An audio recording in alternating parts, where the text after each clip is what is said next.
اعوذ باللہ من الشیطان الرجیم، بسم اللہ الرحمن الرحیم، الصلاۃ والسلام علی سید الانبیاء والمرسلین وآلہ الطیبین الطاہرین المعصومین المظلومین۔ السلام علیکم ورحمۃ اللہ وبرکاتہ۔ آپ سب کو رمضان المبارک کی آمد بہت بہت مبارک ہو۔ اس رمضان المبارک کی آمد پہ ہم سب کو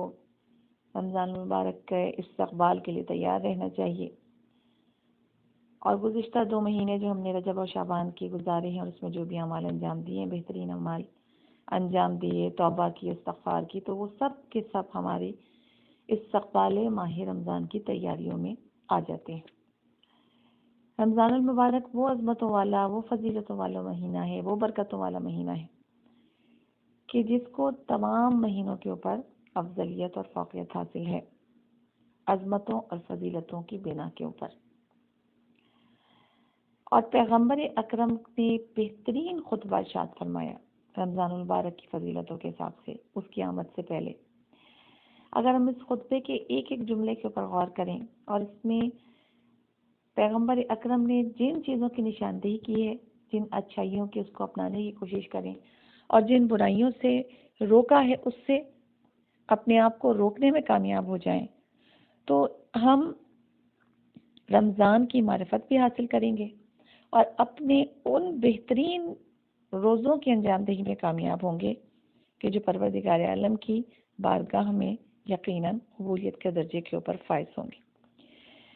تو پیغمبر اکرم نے جو خطبہ ارشاد فرمایا،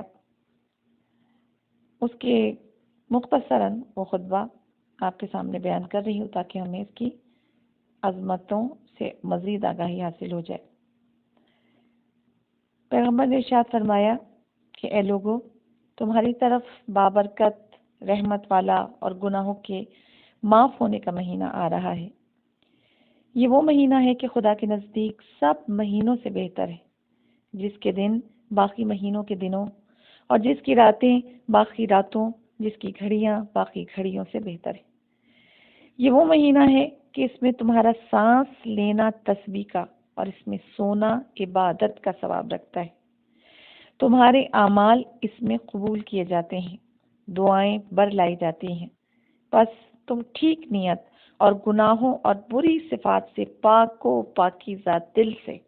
خداوند عالم سے اس میں سوال کرو کہ خداوند عالم تمہیں اس میں روزے رکھنے اور قرآن مجید کی تلاوت کرنے کی توفیق عطا فرمائے۔ اس مہینے کی بھوک اور پیاس سے قیامت کی بھوک اور پیاس کو یاد کرو۔ اپنے مساکین اور فقراء کو صدقہ دو، اپنے بوڑھوں کی تعظیم کرو، اپنے چھوٹوں پر رحم کرو، اپنے رشتہ داروں پر مہربانی کرو، اپنی زبانوں کو ان چیزوں سے جو نہیں کہنی چاہیے ہیں محفوظ رکھو، اور اپنی نگاہوں کو جن کا دیکھنا تمہارے لیے حلال نہیں ہے بند رکھو، اور جن چیزوں کا سننا تمہارے لیے جائز نہیں ہے اپنے کانوں کو ان سے بچاؤ، اور لوگوں کے یتیموں پر رحم کرو تاکہ لوگ تمہارے بعد تمہارے یتیموں پر رحم کریں، اور اپنے گناہوں سے توبہ کر کے اللہ کی طرف توجہ کرو، اور نمازوں کے وقت میں اپنے ہاتھوں کو دعا کے لیے بلند کرو، کیونکہ نماز کا وقت بہترین وقت ہے، اور اللہ تعالیٰ رحمت کی نگاہ اس وقت میں اپنے بندوں کی طرف کرتا ہے۔ اے لوگو، تمہاری جانیں گروی پڑی ہوئی ہیں، انہیں اللہ سے بخشش طلب کر کے چھڑانے کی کوشش کرو، اور تمہاری پیٹھیں گناہوں کی وجہ سے بھاری ہو چکی ہیں، انہیں زیادہ سجدے بجا لا کر ہلکا کرنے کی کوشش کرو، کیونکہ خداوند عالم نے اپنی عزت اور عظمت کی قسم کھا رکھی ہے کہ اس مہینے میں سجدہ کرنے والوں اور نماز پڑھنے والوں کو عذاب نہ کرے گا، اور قیامت میں انہیں جہنم کی آگ سے نہیں ڈرائے گا۔ اے لوگو، جو شخص اس مہینے میں کسی مومن کا روزہ افطار کرائے تو اس کے لیے اس کا ثواب ایک غلام کا آزاد کرنا اور سابقہ گناہوں کا بخشا جانا ہوگا۔ آپ کے اصحاب میں سے بعض نے عرض کیا، رسول اللہ،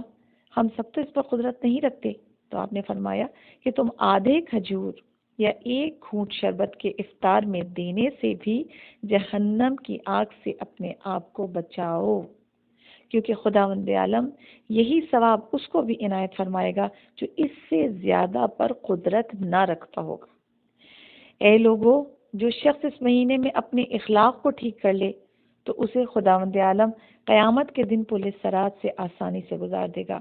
جبکہ لوگوں کے قدم وہاں سے پھسل رہے ہوں گے۔ اور جو شخص اپنے غلام اور لونڈی سے اس مہینے میں کم خدمت لے، یعنی اپنے گھر میں کام کرنے والوں کے لیے جن کو ہم رکھتے ہیں ان سے کم خدمت لے، تو خداوند عالم قیامت کے دن اس کا حساب اور کتاب آسانی سے لے گا۔ اور جو شخص اس مہینے میں کسی یتیم پر مہربانی اور عزت کی نگاہ سے دیکھے تو خداوند عالم اس شخص کو قیامت کے دن عزت کی نگاہ سے دیکھے گا۔ اور جو شخص اس مہینے میں اپنے اقربا کے ساتھ احسان اور صلہ رحمی کرے تو خداوند عالم اس پر قیامت کے دن اپنی رحمت وصل فرمائے گا۔ اور جو شخص اس مہینے میں اپنے اقربا سے احسان قطع کر دے گا تو خداوند عالم اس سے اپنی رحمت کاٹ لے گا۔ اور جو شخص اس مہینے میں سنتی نمازیں پڑھے تو خداوند عالم قیامت کے دن اس کے لیے جہنم سے برات نامہ عنایت فرمائے گا۔ اور جو شخص اس مہینے میں اپنی واجب نمازیں صحیح طریقے سے بجا لائے تو خداوند عالم اس کے اعمال کے پلڑے کو بھاری کر دے گا، جبکہ لوگوں کے اعمال کے پلڑے ہلکے ہوں گے۔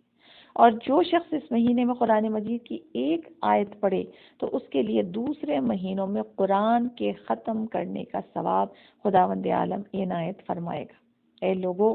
جنت کے دروازے اس مہینے کھلے پڑے ہیں، بس اللہ سے سوال کرو کہ انہیں تم پر بند نہ کرے۔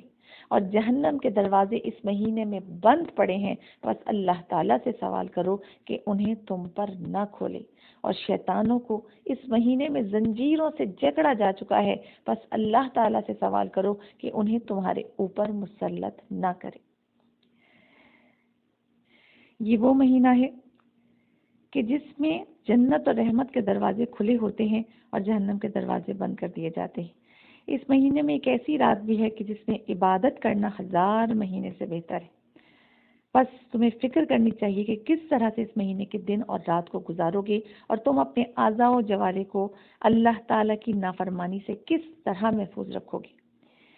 ایک روایت میں ہے کہ رمضان المبارک کے دن کے روزہ افطار کرنے کے وقت خداوند عالم ہزار انسانوں کو جہنم کی آگ سے آزاد فرماتا ہے، اور جب شب جمعہ یا جمعے کا دن ہوتا ہے تو خداوند عالم اس کی ہر گھڑی میں ایسے 1000 انسانوں کو جہنم کی آگ سے آزاد فرماتا ہے جو جہنم کے مستحق ہو چکے ہوتے ہیں۔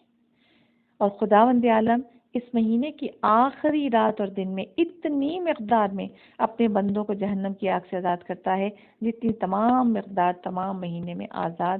کر چکا۔ لہٰذا ہمیں چاہیے کہ اللہ تعالیٰ کا تقرب حاصل کرنے کے لیے اس کے ہر دن اور ہر رات میں قرآن کی تلاوتیں کریں، نمازیں ادا کریں، مستحب نمازیں، نماز شب، جو اعمال کی دعائیں بتائی گئی ہیں، جو نمازیں بتائی گئی ہیں، ان تمام عبادات میں اپنے آپ کو مشغول رکھیں اور زیادہ سے زیادہ توبہ اور استغفار کریں تاکہ پروردگار عالم کی بارگاہ میں ہماری توبہ قبول ہو سکے، ہماری استغفار قبول ہو سکے، ہماری عبادتیں قبول ہو سکیں۔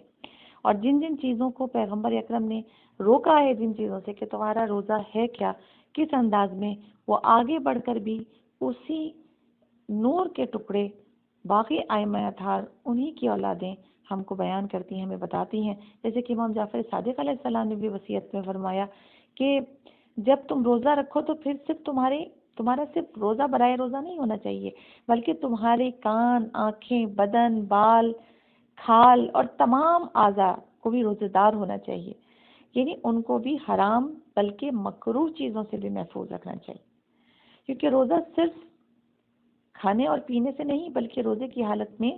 امام فرماتے ہیں کہ اپنی زبانوں کو جھوٹ بولنے سے محفوظ رکھو، اپنی آنکھوں کو حرام سے روکے رکھو، آپس میں لڑائی جھگڑا مت کرو، کسی سے حسد نہ رکھو، کسی کا گلہ نہ کرو، جھوٹی قسم مت کھاؤ بلکہ سچی قسم کھانے سے بھی بچو، گالیاں مت بکو، ظلم نہ کرو، جہالت کا مظاہرہ نہ کرو، دل تنگ نہ ہو، اللہ کی یاد اور نماز سے غافل نہ ہو، ہر اس کلام سے جسے نہیں کہنا چاہیے اپنے آپ کو بچا کے رکھو، صبر کرو، سچے بنو، برے لوگوں سے دور رہو، بری بات اور جھوٹ اور افطرا پردازی لوگوں سے جھگڑنا، غیبت کرنا، چغل خوری کرنا، ان سب چیزوں سے پرہیز کرو، اپنے آپ کو آخرت کی طرف لے جانے کے لیے تیار کرو، اپنے آپ کو آخرت سے قریب سمجھو، اللہ کے عذاب سے خوفزدہ رہو، اس کی رحمت سے امیدوار رہو۔